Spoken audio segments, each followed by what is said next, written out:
Well, I'm going to get started. I know it's just Laura and I. Hey, Laura, I think I have you muted. So if at any point there's something that you want to add or questions that you might have, you can unmute yourself, I think, and ask questions, or you can put it in the chat box. Tonight, I'm going to try to keep this a little bit on the shorter side of things. I do have a little bit of an agenda. I'm recording this for whomever cannot join us here in person so that you can watch it on the replay. My goal over the next few meetups is for us to kind of do a deeper dive into some of our Plexus products and talk about them off label. Talk about how in the world can people make such large health claims with their products, and what in the world might that be about. I think before I do that though, tonight's topic is going to be about the Plexus Slim. It's going to be looking at what I think are two of the most important ingredients. I'm not going to go into the major differences between the Slim HC and the Slim microbiome. We're going to be talking more about what in the world does alpha lipoic acid mean, what in the world does, hey Corey, what in the world does chromium mean, especially with the world of stress, anxiety, especially chronic stress. So we will do that. I wanted to give a little bit of a backstory. I've been really thinking about our approach to how we share Plexus, and so much of, I think, what I have been taught over the last few years.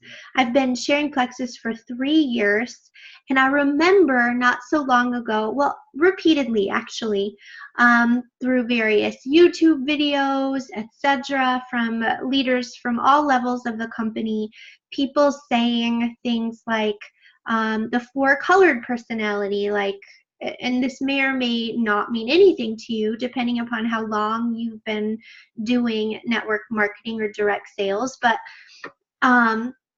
we won't go into a deep dive on colored personalities. But what I heard kind of repeatedly was, well, if you're blue, which a blue is totally about being sociable and about having fun and being very hospitable with people, but not necessarily into science, not necessarily wanting to know the logistics about our products. And so it was kind of like, well, if you're a blue or if you're a yellow and you just want to help everybody and you're not really wanting to know about what the products do, that's fine. Just tell people that, you know, this works, this will make you feel better, take it anyway.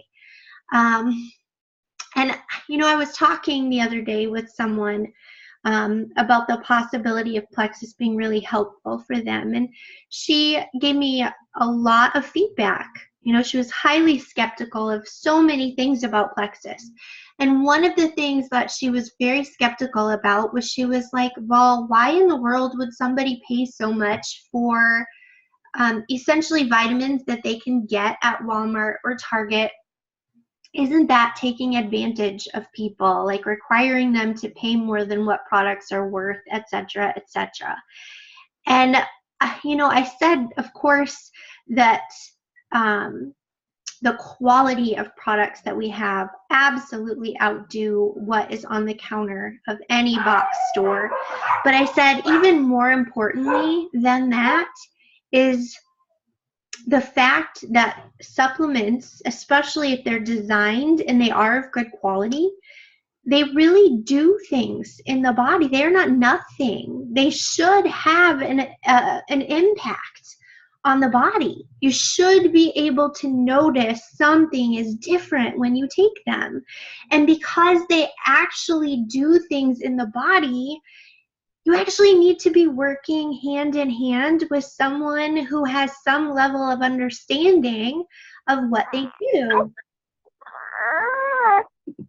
And so I went back and I thought about this, and I'm like, no, that means that if anybody is sharing the products, it doesn't mean they have to be a sciencey guru, but it does mean that they have to at least know who to connect with who does know the answers, who can coach people. Now, we're not responsible for how well the receiving party is coached. We've talked about that before. But we are responsible for having this understanding that our products do things for the body, and to not take ownership or responsibility in having some basic knowledge about our product ingredients, in my perspective, is really unethical. It really truly is, because if on the one hand we're saying this can change your life, but on the other hand we're saying, but I don't understand or know anything about it, shame on us. And I would also say this, I think part of the reason why I became, like, you don't have to be on my team very long to realize just how a part of my plexus journey has become so passionate about wanting to know what the ingredients do. And I've thought about that today, and I'm like, why is that? Why has that been such a big deal for me with plexus? And it goes back to the fact that I was seeing multiple doctors who didn't understand anything, who didn't share anything, who just gave me medication and didn't even explain that medication. One gastroenterologist who, when I was crying because of the intensity of the pain and watching my money drain out of our checking account for multiple doctor's visits, said to me, "This is a gastrointestinal issue. How much money do you want to throw at this?" As if I had a choice, as if my pain wasn't relevant, and then pulled out a script to write me out an antidepressant. So when I started taking plexus, and very early on, I noticed that it was the only thing that was making my pain change. I wanted to know everything about it because nobody else was telling me anything about anything. And so I have this belief, even if you're not sharing, because I think that there will be some people who watch this who haven't shared with anybody. I will dare say this: if plexus has made a difference in your health, you owe it to yourself to do a bit of research at the ingredients at what you're taking, to ask, what might this be doing?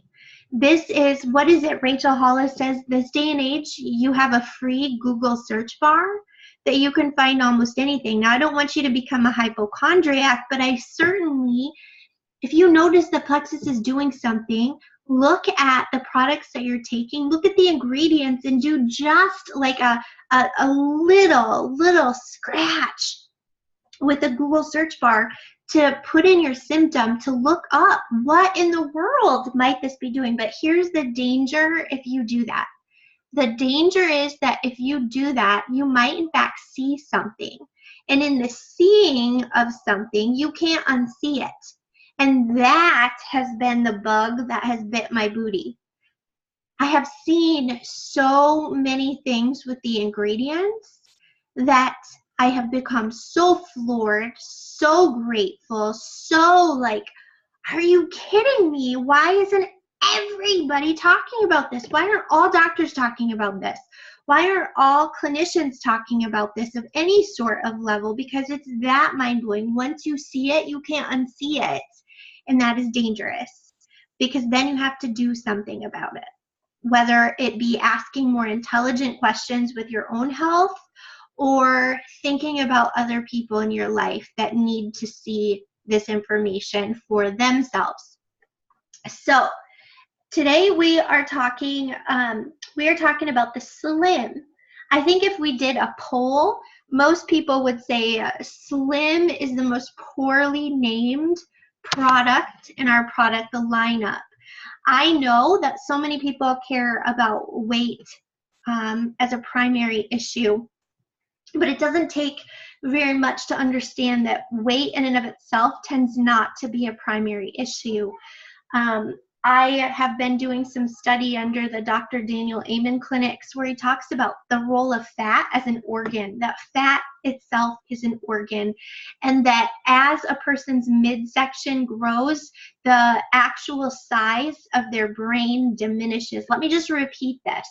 As a person's weight, especially around their midsection, increases, and Dr. Daniel Amen, he studies the brain through SPECT imaging, where he can actually see pictures of the brain at work. He can see, and he's the one that's saying that we can see signs of Alzheimer's and dementia upwards of 30 years before any official diagnosed symptoms, because you can see the brain activity.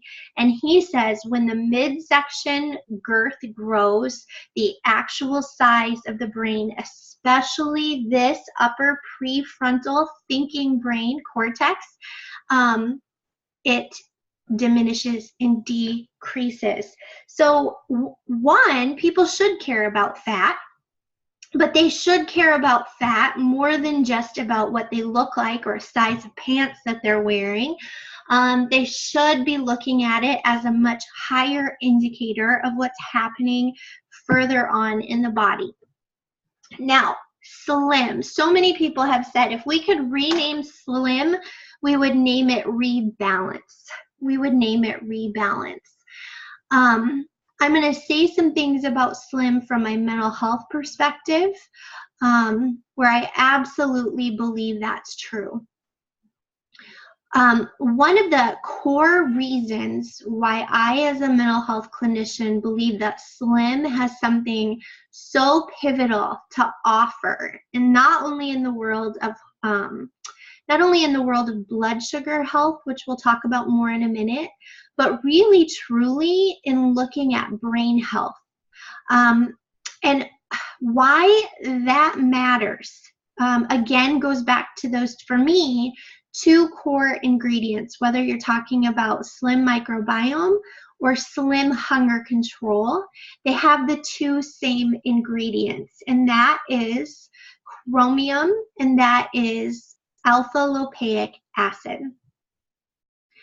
In order for us to go a little bit further, I want us to understand just a little bit about how hormones work together in the body.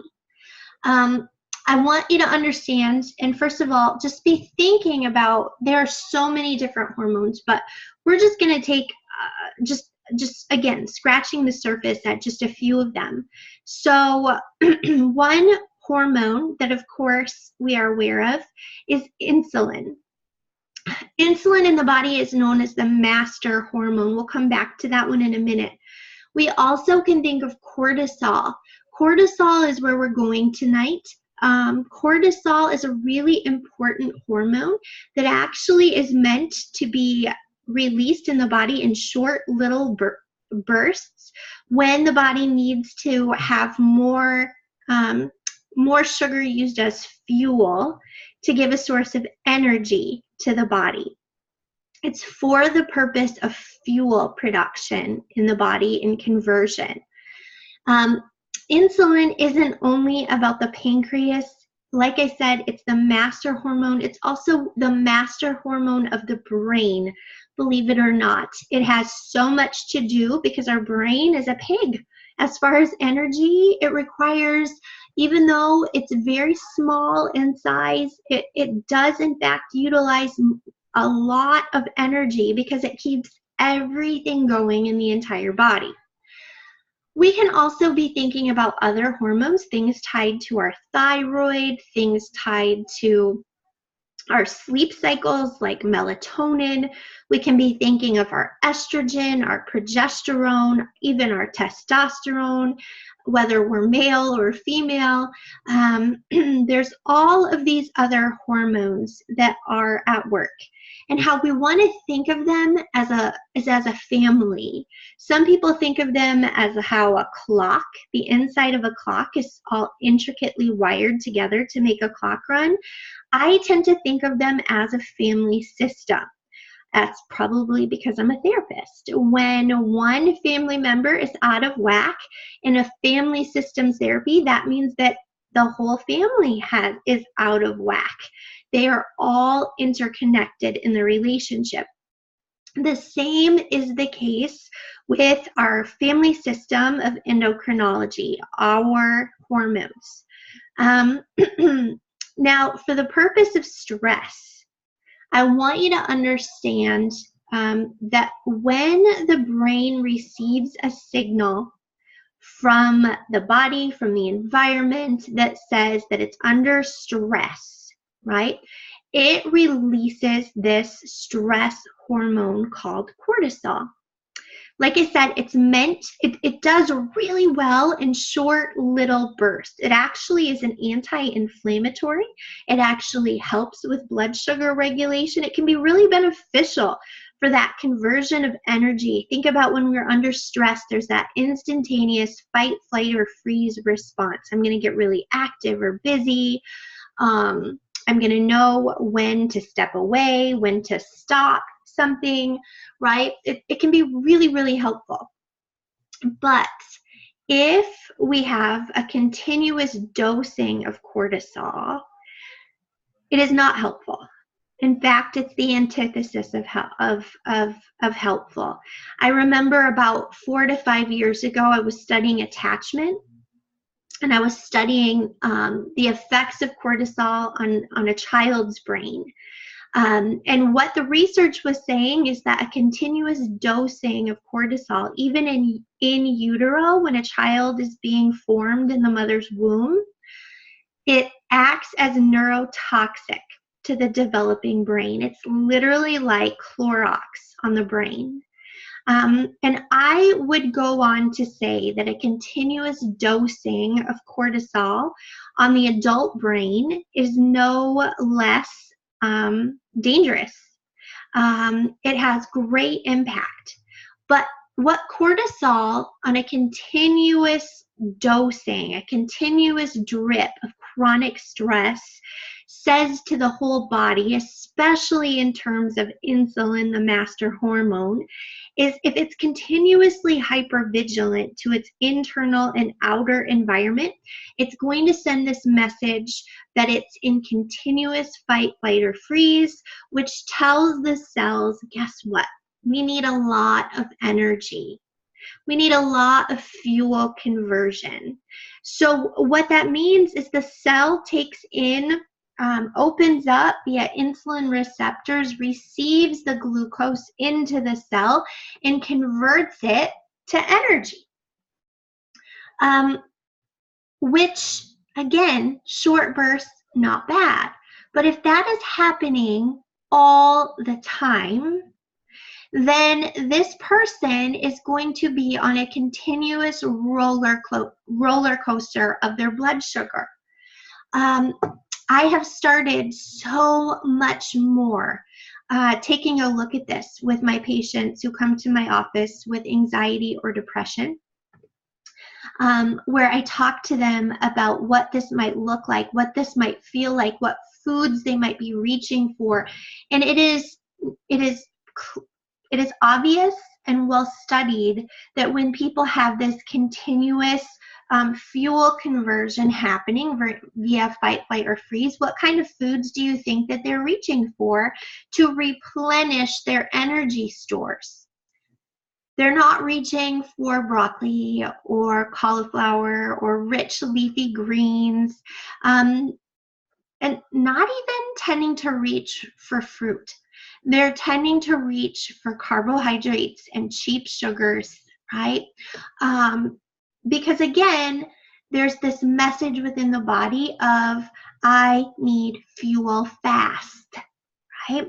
So they take in the fuel, and then within a matter of a few minutes to an hour, their blood sugar completely drops again.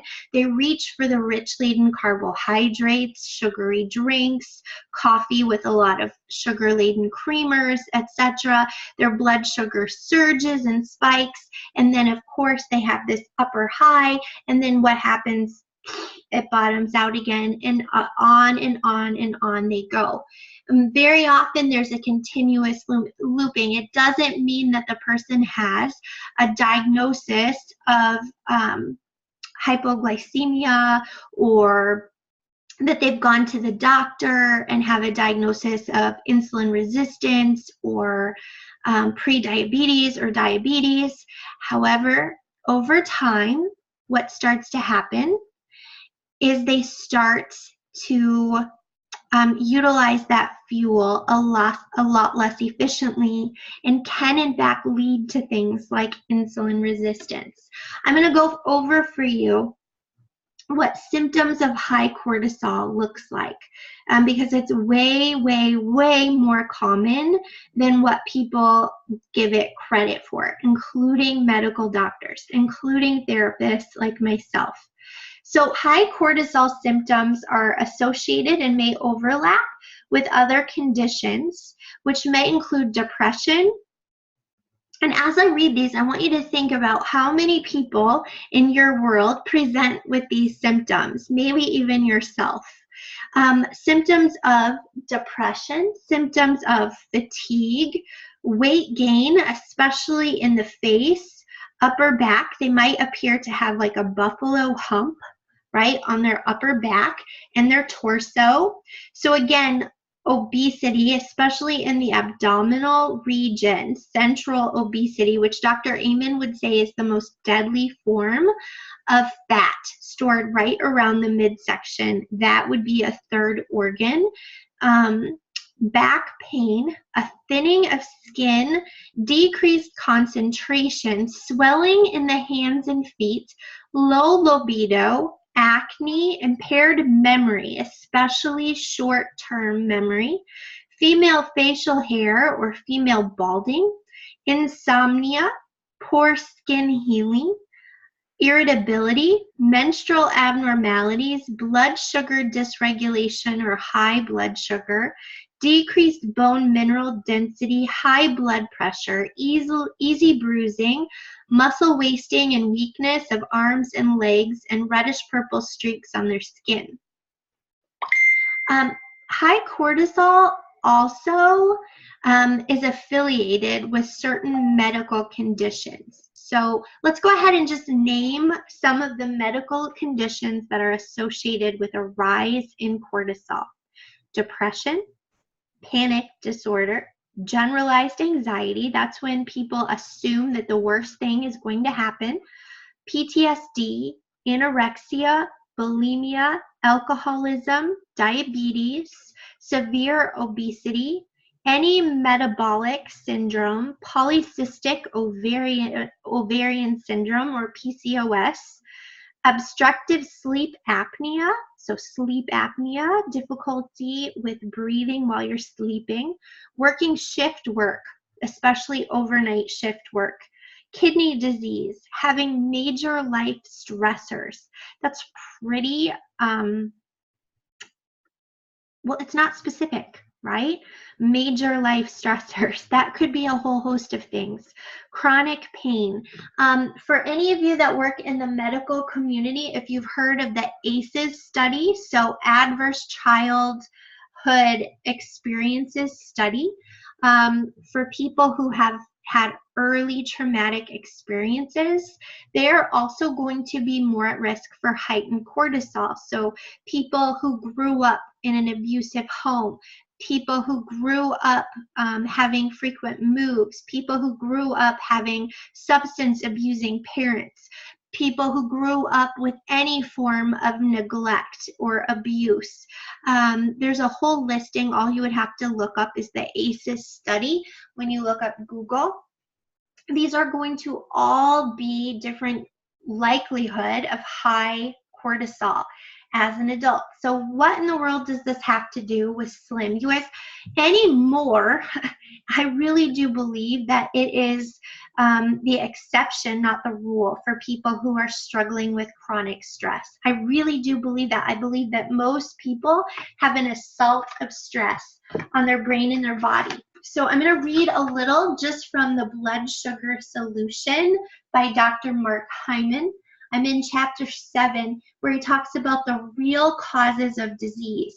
Now, if you've been amongst plexus, if you've done even a little bit of a scratch beneath the surface, none of this is going to shock you. But a lot of people will blame their genetics on the reason why they're prone to certain diseases, like diabetes, cancer, thyroid conditions, autoimmune conditions, you name it, right? I just have poor genes, or, you know, my mom had this, my dad had this, my grandparents had this, my sisters have this, so therefore I'm more likely to have this. And really, truly, it's a lot less about genetics than what we first thought. Really, it has to do with, more often than not, things that are completely lifestyle and environmentally related.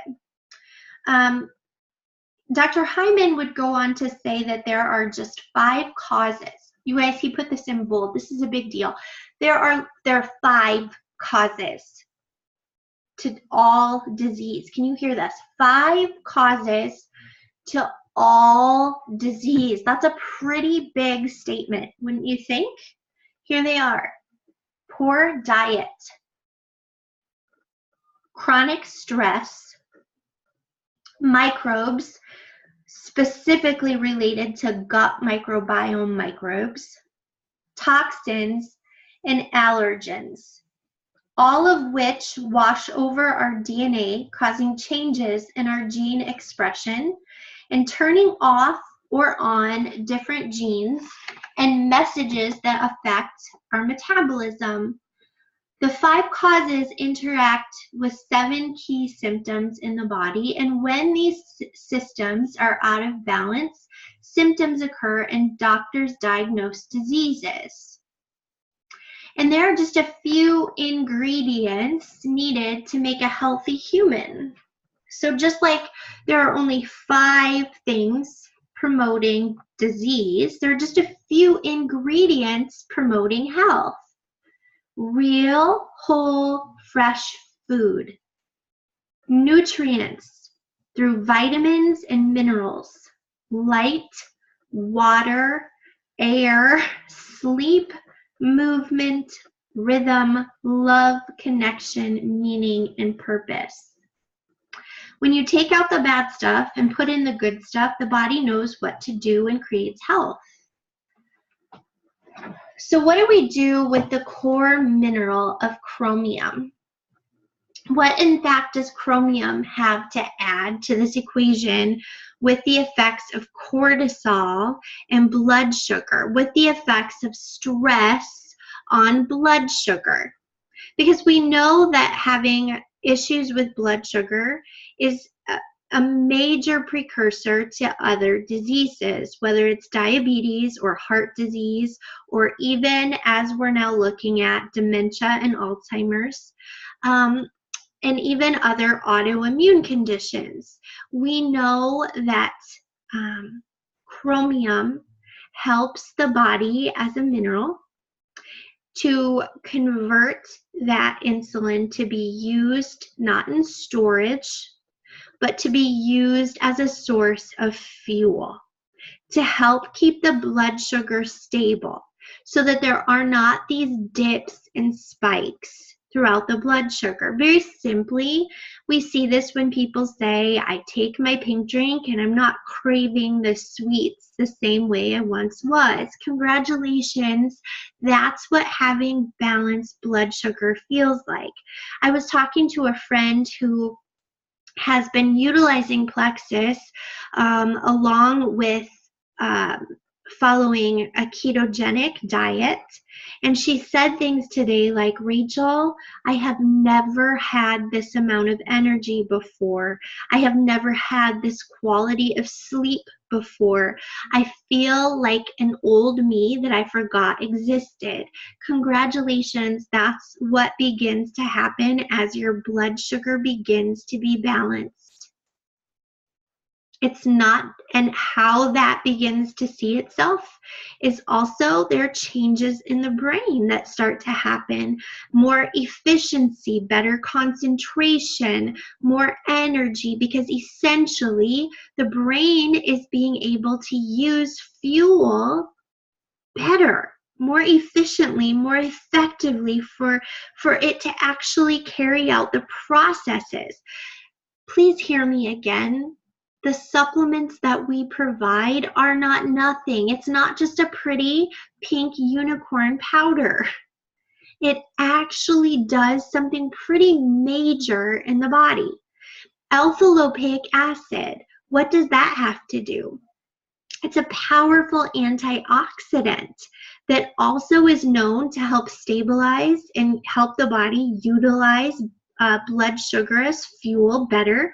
We know that it decreases in the inflammatory response, which we know when cortisol is on hyperdrive, that creates a heightened inflammatory response in the body, which releases things called cytokines throughout the body, which turn on the body to fighting itself and thinking that it's at war, which is why the immune system is hijacked.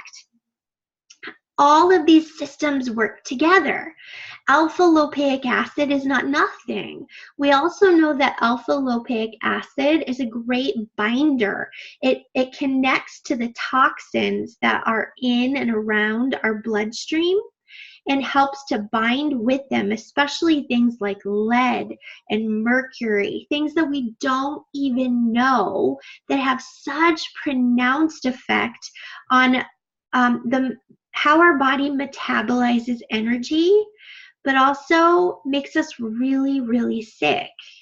So this is another reason why people take the Plexus pink drink, the slim, that they might have detox symptoms that they're not even aware of, that the body is binding with the alpha-lipoic acid to pull these toxins out of the bloodstream and get them out of the body. It's not that the alpha-lipoic acid is making them sick. It's doing its job to get the things that are making them sick out of the body. Repeat after me quietly, what we have is not nothing. It is powerful. This is why people need intelligent people to walk alongside of them to understand. This is a big deal. Do you have to know everything? Do you have to be the smartest of smarty pantses about every system of the body? You absolutely don't. There are so many people around you who love to research this. You have to be a connector to help them. But more importantly than anything, you have to send them the message early and often that what they're taking is not nothing. And I know this is a little bit of my soapbox, but I don't think people get this. Not only about Plexus, I don't think people get this in general. I think that people are taking gummy vitamins like candy. I think that we're popping aspirin and ibuprofen and agents for stopping bloating and gas and helping with constipation and diarrhea like it's nothing.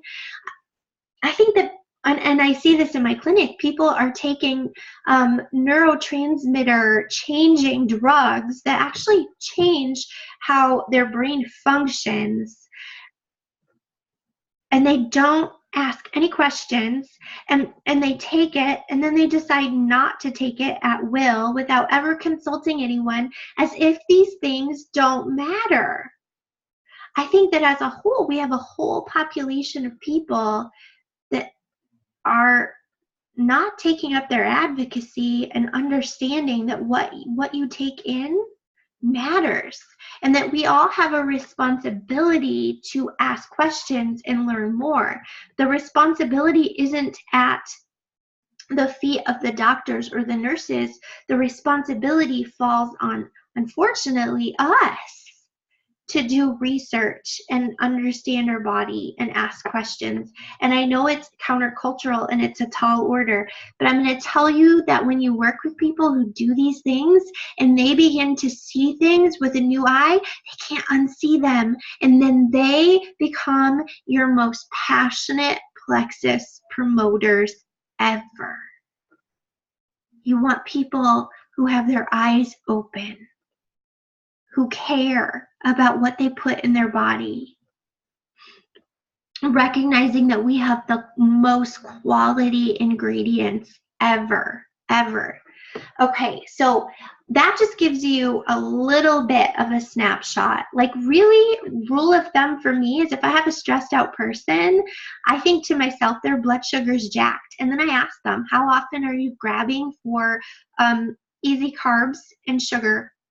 And more often than not, I think if you ask that question, you will find all throughout the day, but especially in that late afternoon period of time when their blood sugar is really, really dipping, or in the mid to late morning period of time.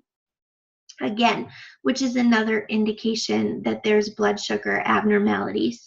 And also, please don't, I will send people to their doctor to have their A1C looked at, their fasting glucose levels looked at, and they will frequently come back to me and say that their numbers are normal.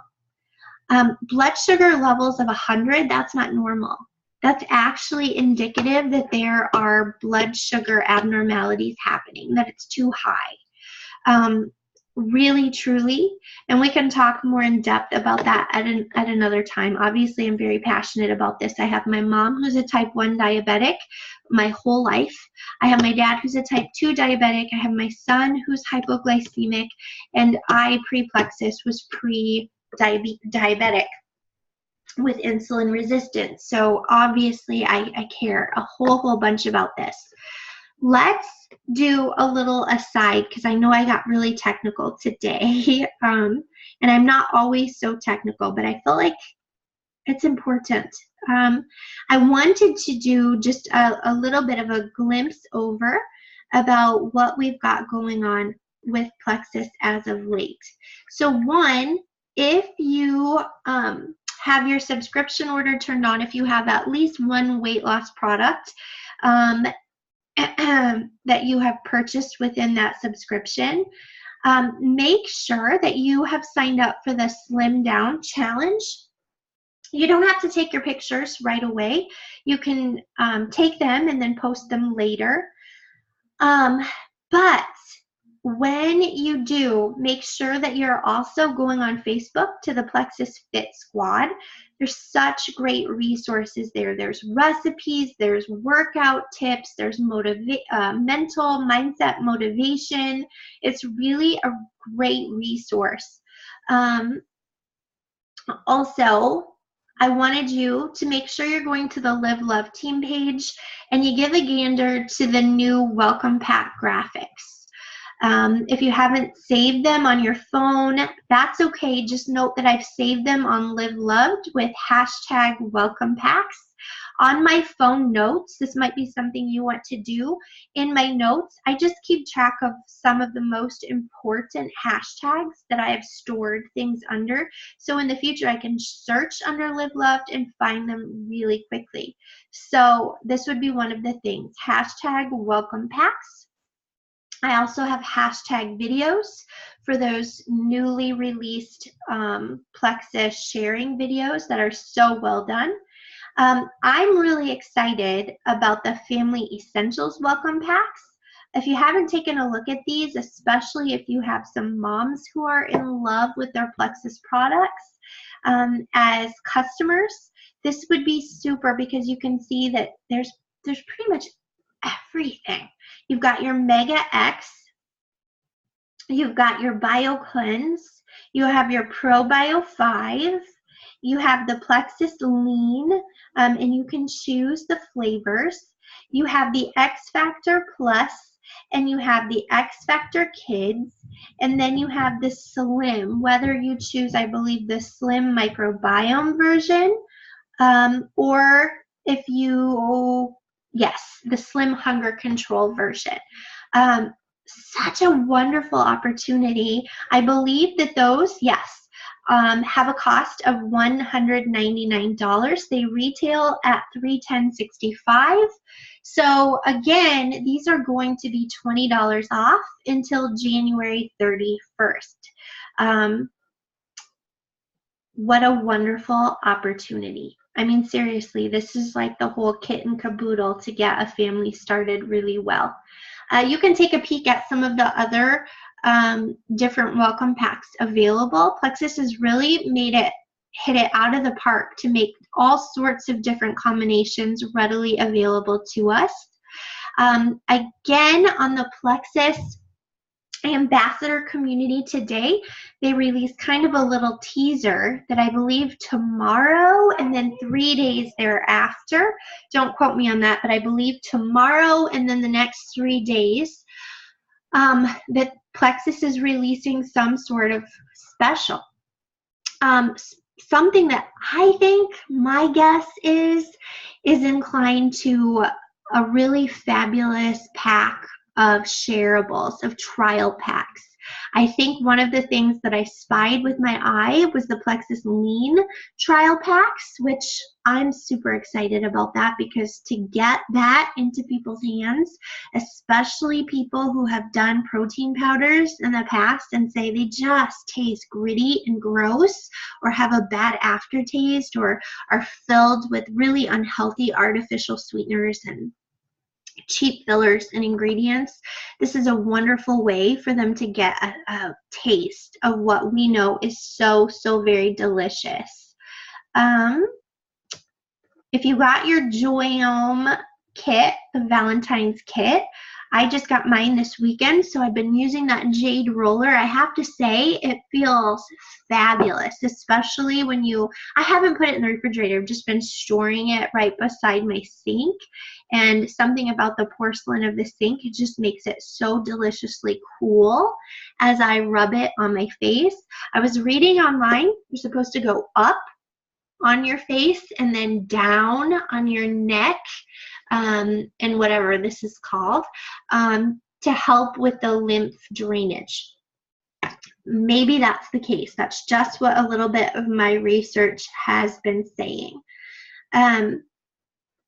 Again, going back to the Slim Down Challenge, if you sign up for the Slim Down Challenge, I want to say that you get 50 credits for convention, and then is it 100 or 150? I can't remember when you complete it, but I know that that's a really great incentive for you to follow through with that. And so many of us are doing $135 with our products anyway, so why not go for it? Do the credit, get the support, and be encouraged to move our body in a healthful way.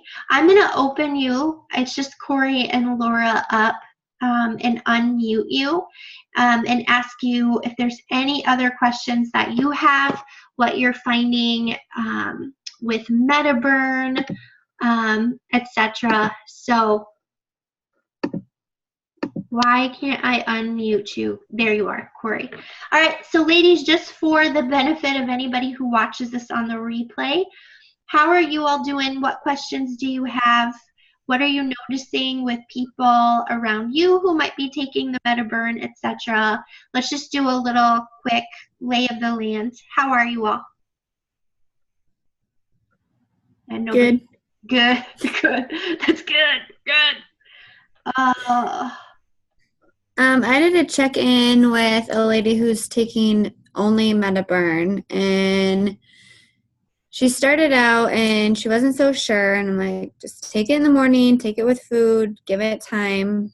And so I checked in again today, and she was like, well, I don't know, I'm going to give it another week, but I've been kind of constipated. I'm like, well, so was I. Keep going. Did you find that you got constipated on the Metaburn? Mm-hmm. So funny, because I was completely the opposite. Like, poop? Well, it kind of like was up and down.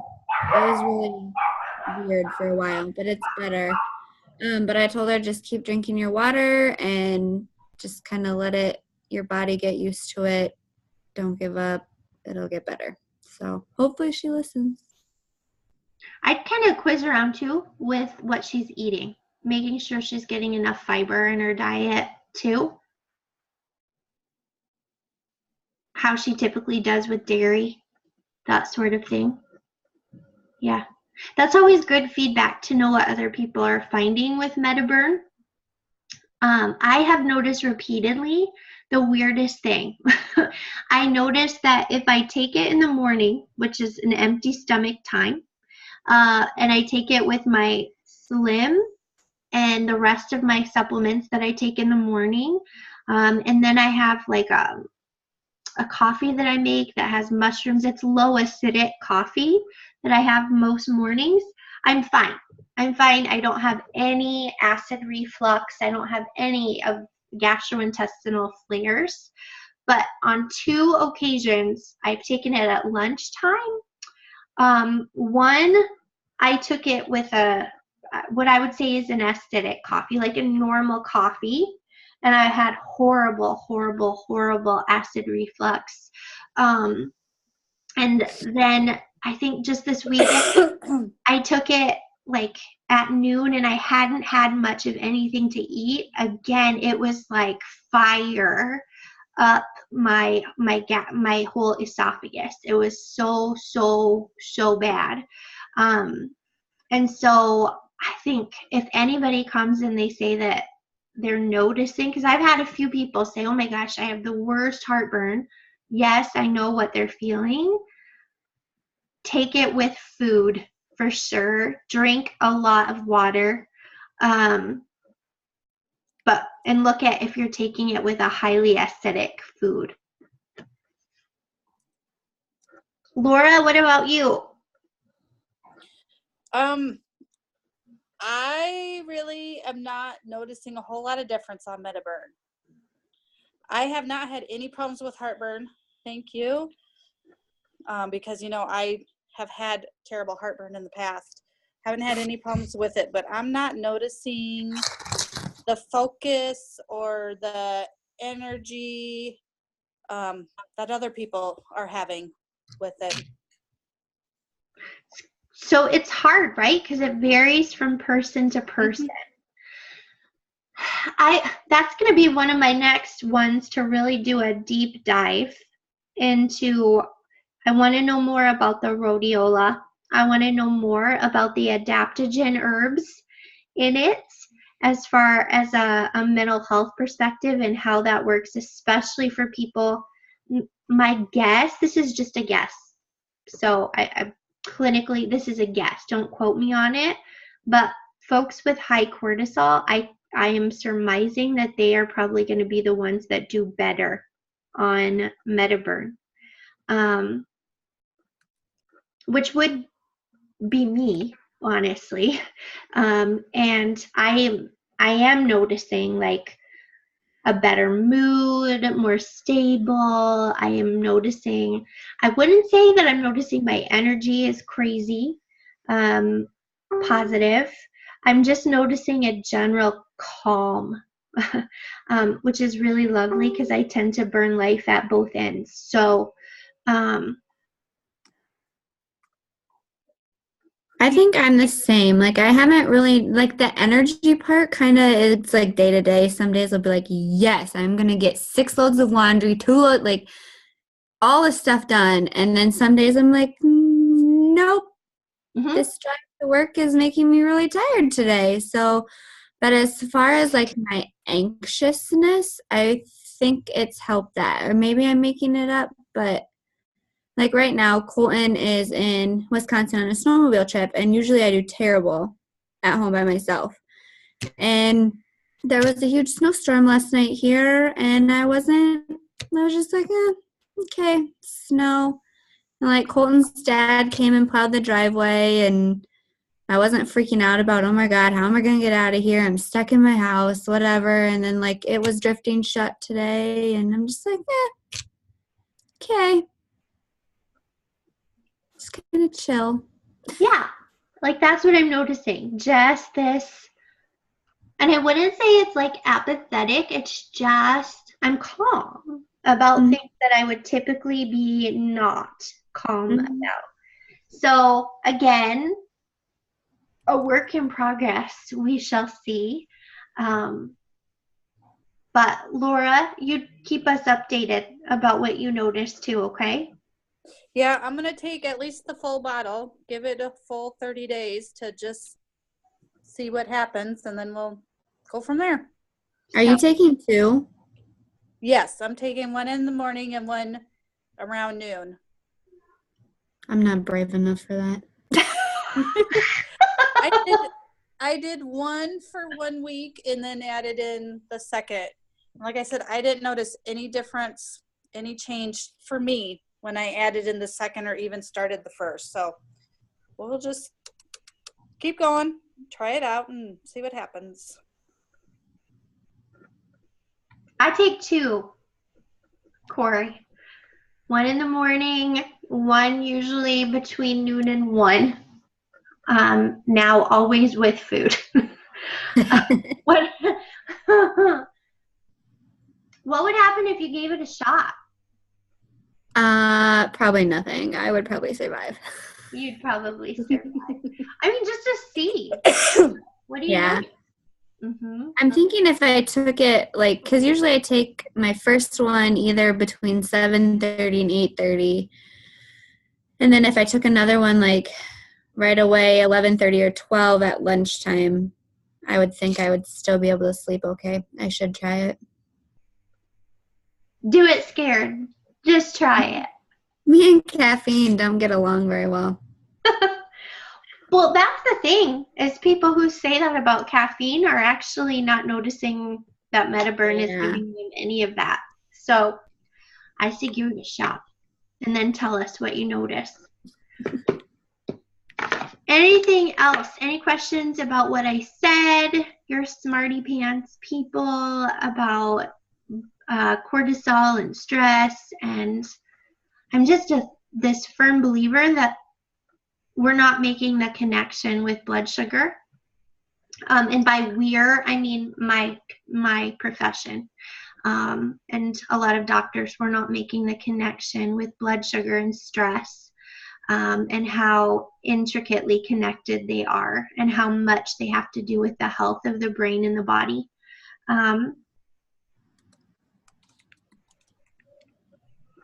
Questions about that? Or you're like, yes, Rachel, yes. Laura, what about you? No questions. Well, awesome. No well, question. then I'm going to end our little session for today. Thanks for joining me, guys. Yep. I'll see you next week. Have a good one. All right. You too. All right. Bye.